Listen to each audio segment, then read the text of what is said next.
ಒಂದು 20 ವರ್ಷದ ಮುಂಚೆ ನನ್ನ ತಾವಿರೋದು 15 ರೂಪಾಯಿ ಎಳ್ಳೆ ಟೊಮೊಟೊ ಕಾಣೋಣ ಅಂತ ನಾನು ಬಂದೆ.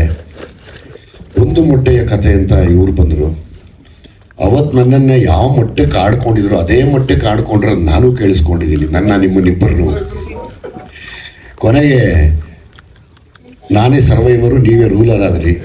ಸೊ ಹಂಗಾಗಿ ನಮ್ಮನ್ನು ಆಡ್ಕೊಂಡಂಥ ಎಲ್ಲ ಮಹಾಶಯರಿಗೂ ನನ್ನ ತುಂಬ ಹೃದಯ ಧನ್ಯವಾದಗಳನ್ನು ತಿಳಿಸ್ತೀನಿ. ನಾನು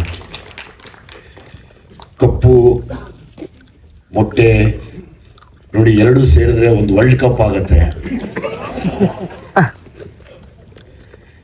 ಸೊ ಹಂಗಾಗಿ ಅದನ್ನ ಪ್ರೂವ್ ಮಾಡಿದೀವಿ, ಮಾಡ್ತೀವಿ ಕೂಡ, ಬಿಡೋದಿಲ್ಲ, 100% ಮಾಡ್ತೀವಿ. ನಾವಿಬ್ಬರು ಅನುಭವಿಸಿದಂಥ ನೋವು, ಅವಮಾನ.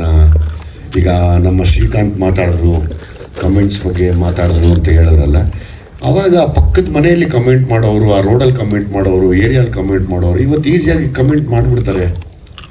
ಸೊ ಹಂಗಾಗಿ ಅದ್ರ ಬಗ್ಗೆ ತಲೆ ಕೆಡಿಸ್ಕೋಬಾರ್ದು ಶ್ರೀಕಾಂತ್, ಆರಾಮಾಗಿರು.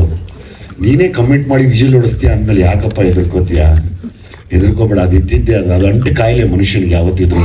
ಕೊಟ್ಟು ಜಡೇಶ್, ನಿಮ್ಗೆ ದೊಡ್ಡ ಧನ್ಯವಾದ. ಕಥೆನ ಸೆಲೆಕ್ಟ್ ಮಾಡಿದಂಥ Suraj, thank you very much.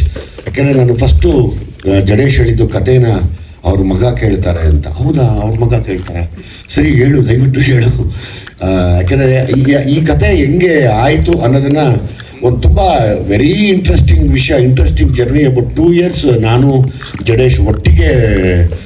Jadesh ಏನು ನೋವು ತಿಂದರು, ಎಷ್ಟು ಅನುಭವಿಸಿದ್ರು, ಹೆಂಗೆ ಒಂದು ಪುಟ್ಟು ಮಗು ಥರ ಹತ್ಬಿಟ್ರು, ಅದೆಲ್ಲ ನೆನೆಸ್ಕೊಂಡಾಗ ನನ್ನ ಆವತ್ತಿನ ದಿವಸ ನಾನು ಎಂಥ ದಡ್ರ ಹತ್ರ ಸೇರ್ಕೊಂಬಿಟ್ರಪ್ಪ ಅಂತ ಅನ್ಸ್ಕೊಂಡ್ವಿ. ನಾನು ಅಂದ್ಕೊಂಡೆ ಮನಸ್ಸಲ್ಲಿ. ಆದರೆ ಇಲ್ಲ, ಒಬ್ಬ ಬುದ್ಧಿವಂತನ ಕೈಯಲ್ಲಿ ಹೋಗಿ ಹೇಳಿದ್ದೆ ಅನ್ನೋಕ್ಕೆ ಅವ್ರಿಗಿನ್ನ ನೀನು ದೊಡ್ಡವರಾದೆ ಕಣಪ್ಪ, ವಯಸ್ಸಲ್ಲಿ ಚಿಕ್ಕವನಾದರೂ ತುಂಬ ದೊಡ್ಡವನಾದೆ ನೀನು. ಸತ್ಯಪ್ರಕಾಶ್ ಅವ್ರ ಬಗ್ಗೆ ನೀವೇನು ರೆಗ್ಯುಲರ್ ಗಾಂಧಿನಗರದವ್ರ ಥರ ಇಲ್ಲ. ಅವ್ರು ಒಂದೇ, ನಾನು 23ಕ್ಕೆ ಬರ್ತೀನಿ, ಅವ್ರು ಯಾರೋ ಬರಲಿ, ಅವ್ನು ಬಂದೇ ಬರ್ತೀನಿ, ಏನಿವಾಗ